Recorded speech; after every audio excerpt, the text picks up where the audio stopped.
Mr. President, do you know if you were the target of the gunman?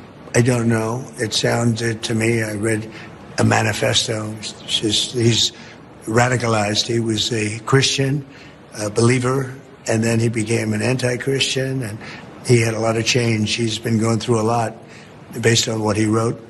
His brother complained about him, and I think reported him to the police, and his sister likewise complained about him. His family was very concerned.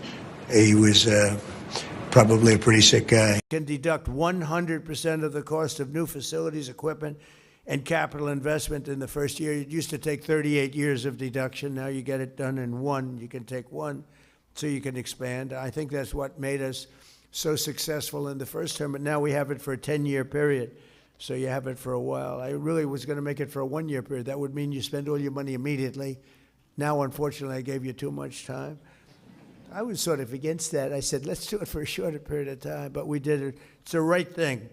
And this way, when I get out of office in, let's say, 8 or 9 years from now.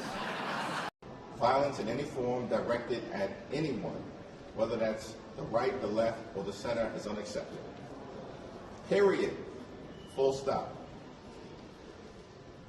The notion that any of us are concerned with so-called criticism from these phony Republicans as it relates to anything that has been said, certainly as it relates to the comment related to maximum warfare everywhere, all the time, in connection with the redistricting battle that Republicans launched. I stand by it. You can continue to criticize me for it. I don't give a damn about your criticism. First of all, that phrase, maximum warfare, everywhere, all the time, came from the White House in the summer of 2025, when they started this redistricting battle. And now they're big mad. Why? Because Democrats have decided to finish it. Get low.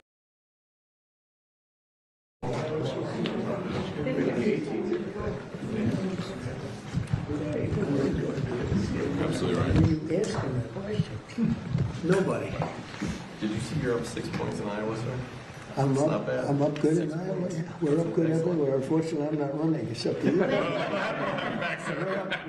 We're up everywhere, but I'm not running, Peter, unless you say I can. I'd love to. Anyway. Well, thank you very much, everybody. We very much appreciate it. This is a big afternoon. They all are. For those of you in the media, when they took my phone and my emails, there were private conversations that I was having or had with President Trump, with the Speaker of the House, with senators, with members of Congress, with the media. And they were trying to use that to get to them and to get to you. The Biden administration was on a warpath. And if they deemed you a threat, then they did whatever they could to destroy you. If not criminally, they tried to do it financially or publicly. Fortunately, I prevailed. Congressman Perry prevailed. The others in these cases have prevailed. But it should be a warning to America. It matters who leads. And thank God we have President Trump. Was our concern that something could I'm going to pause you there. I'm going to give you a chance. Absolutely. Secretary, I'm going to You're give you a disparaging chance. me that I don't care. I'm asking you whether you think they're liars or not. That's what I asked you. You are disparaging me that I don't care about the passing of our troops. Nope. That I asked if you thought they're liars, Terry. That's disparaging and smearing in every way. Nobody cares more about the fate of our troops. Nobody cares about the health of our troops. Nobody wants to bring them all hope more than I. I understand, but he controls the time. He controls the time. You get to control your answer. And the gentleman's ready. If we're allowed to answer. Mr. Chairman, thank you. Secretary, my question was clear, whether you thought they were liars or not. You don't seem to want to answer it. We can move on.